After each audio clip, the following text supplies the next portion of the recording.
दरवर्षी येताना आम्ही पहिले अंबेजोगाईमध्ये येतो, पहिले आमच्या कुलदेवीला अभिषेक करायला।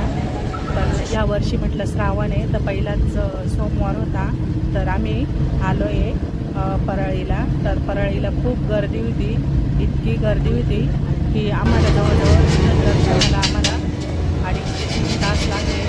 आल्याबरोबर रात्रीचा आमचा प्रवास होता, आल्याबरोबर इथं आंघोळी वगैरे झाले, चहा वगैरे झाला आणि त्यानंतर आम्ही दर्शनाला लागलो।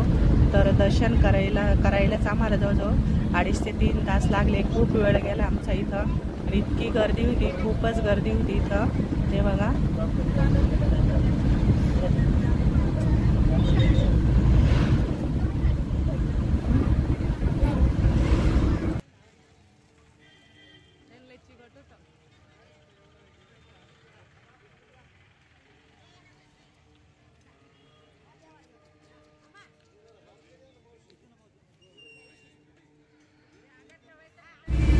आलो आहे आता आम्ही दर्शनाला। तर असं वाटत होतं की काहीच गर्दी नसेल। सकाळीच आम्ही जवळजवळ 7 वाजेपर्यंत आमच्या आंघोळी वगैरे झाल्या होत्या आणि त्यानंतर आम्ही दर्शनाला लागलो। तर आमचं सामान बॅगा वगैरे होतं, तर ते इथे एका ठिकाणी ठेवल्यानंतर मग आम्ही मंदिरामध्ये चाललो आहे आता दर्शनाला।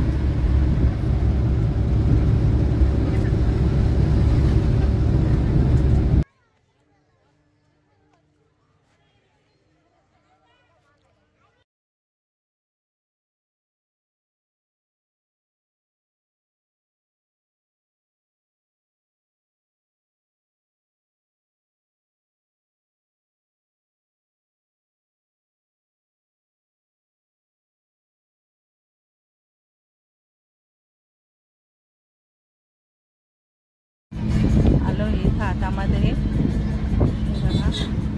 मस्त मंदिरात आल्याबरोबर किती छान मस्त गारवा वाटत होता। आणि बघा इथे एवढी आपण जे आहे ना पूर्ण लाईनीमध्ये पूर्ण रांगेत उभं होतो आम्ही, जवळजवळ 5-6 रांगा होत्या आणि मध्ये पण बघा खूपच गर्दी होती।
भोलेनाथांची सेवा केल्याने आपल्या भोळी बाबडी कशीही सेवा करा तरी आपले भोलेनाथ बाबा कधीच कोणत्याच भक्ताला नाराज करत नाही आणि त्यांना भोळी बाबडीच सेवा मान्य असते आणि ते आपल्या भक्ताची जी इच्छा असेल ती लवकरच पूर्ण करतात असं म्हटलं जातं श्रावण महिन्यामध्ये। तरी बघा इथं आता एवढी गर्दी आहे, खूपच गर्दी होती। तर एवढ्या गर्दीमध्ये दर्शन होणं म्हणजे आम्हाला वाटलं पण नव्हतं एवढ्या लवकर आमचं दर्शन होईल। 2.5 ते 3 तास लागले तरी दर्शन करायला। तर दर्शन म्हणजे लेट का होईना, वेळ लागून का होईना, पण मग प्रत्यक्ष पहिलीला हात लावून आमचं दर्शन झालं। खूप छान वाटलं, मस्त आणि एकदम मस्त प्रसन्न वाटलं।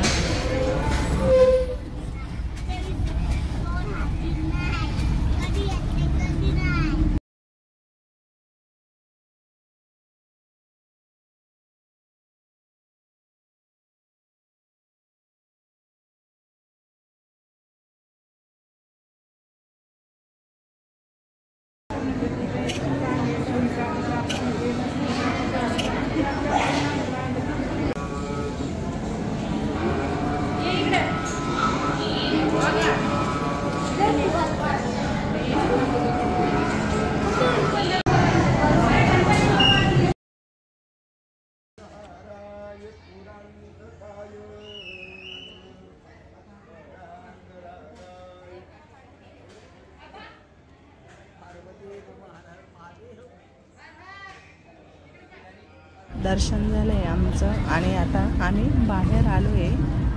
इथं बघा खूपच गर्दी,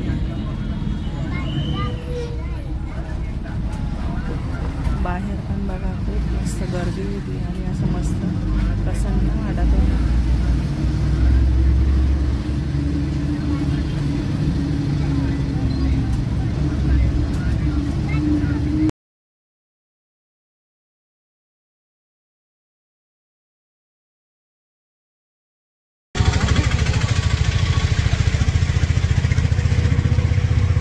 रिक्षात बसून मार्गस्थ होत आहे बस स्टँडच्या दिशेने. तिथून पुढे आंबेजोगाईला जायचं देवीला.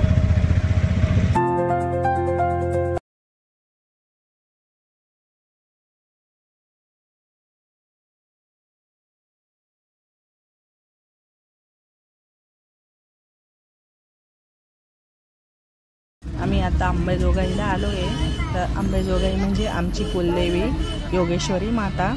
तर आम्ही दरवर्षी कुलदेवीला येतो आणि कुलदेवीचा यावर्षी पण अभिषेक करायचा होता, पण आम्हाला तिथं भोलेनाथांच्या दर्शनालाच आम्हाला 2.5 ते 3 तास लागले. मग उशीर झाला. इथं अंबेजोगाईला आलो तर आम्हाला 11 साडे 11 झाले होते. तर मी फक्त घरूनच आईसाठी मस्त नऊवार घेतलं होतं आणि 2 नऊवार घेतले होते. महालक्ष्मीला पण जायचं आहे ना, तिथं पण घेतलं आहे कोल्हापूरच्या महालक्ष्मी आईला आणि इथं पण देवीला. तर मग नऊवार घेतला आणि ओटीचं सामान घेतलं होतं. तर ते घेतलं आणि मग तिथले गुरुजी बोलले की आता उशीर झाला आहे, आता आरतीची पण वेळ झाली देवीची, तर अभिषेक वगैरे नाही होणार, तर मग तुम्ही फक्त ओटी भरा. तर आम्ही फक्त ओटीच भरली मग देवीची, मध्ये सामान वगैरे सर्व घेतलं आहे. आणि इथं पण आहे ना खूप गर्दी होती. पहिल्यांदाच असं वाटत होतं दरवर्षी आलो का खूप असं मोकळं राहायचं दर्शनासाठी. तर यावर्षी ना खूपच गर्दी, म्हणजे प्रत्येक ठिकाणी जिथं जाते तर खूपच, म्हणजे श्रावण असल्यामुळे प्रत्येकजण प्रत्येकाच्या कसं आंपराळी तिथून जवळ असल्यामुळे आणि त्यानंतर थोड्याच अंतरावर योगेश्वरी मातेचं मंदिर असल्यामुळे ना मग तिकडचं दर्शन करून झालं की इकडे पण दर्शनाला येतात. त्यामुळे इथं पण खूपच गर्दी होती. आणि योगेश्वरी आमची जी कुलदेवी आहे ही कुमारिका आहे. तर ती कुमारिका असून आणि ती इथं या अंबेजोगाईमध्ये तिचं हे झालेले वास्तव्य झालेले. तर पूर्ण मंदिर जे आहे ना, मंदिराचं काम पूर्ण कोरीव दगडामध्ये केलेलं आहे. तर पूर्ण इतकं छान काम केलेलं आहे असं वाटतच नाही. असं बाहेरून बघितलं का पूर्ण दगडामध्ये काम केलेलं आहे आणि खूप मस्त असं एकदम भारी वाटत होतं.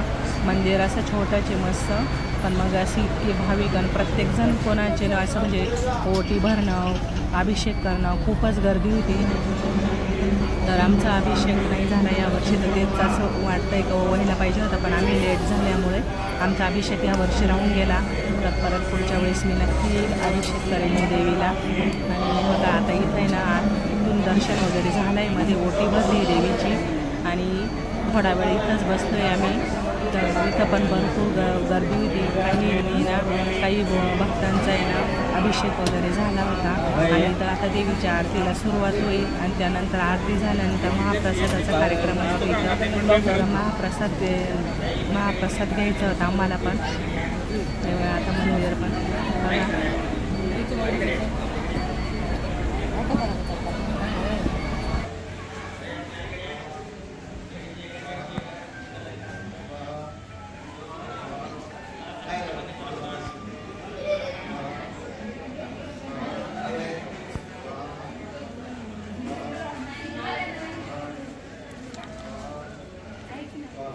आहे की नाही माहिती.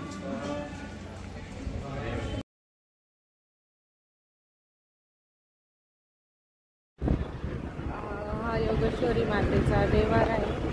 तिथली पालखी ही आणि ही पालखी मिरवून आणि मग तिथे आता ठेवलेली आहे. खूप छान आणि सागाचं आहे ते पूर्ण देवारा. खूप छान वाटतं.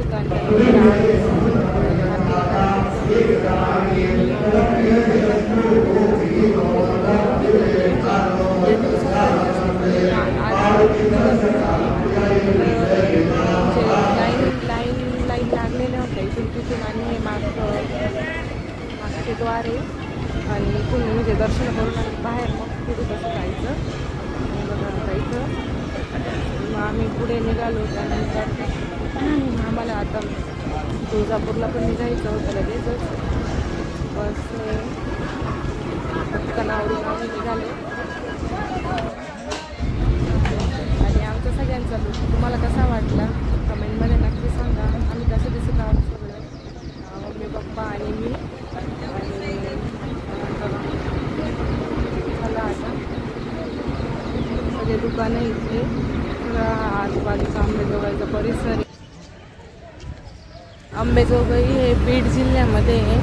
तुम्हाला कोणाला सगळ्यांना प्रश्न पडेल कुठे आहे, कोणाला माहीत नसतं म्हणून सांगते. आणि त्यानंतर आता आम्ही निघालो आहे तुळजापूरला जाण्यासाठी बघा बसने. आणि खूप छान वाटतं होतं बसमध्ये जायला, म्हणजे आम्ही दरवर्षी बसनेच जातो. असं छान वाटतं. हायफाय रोड होता, त्याच्यामुळे हायवे रोड होता, त्यामुळे फास्ट आलो आम्ही.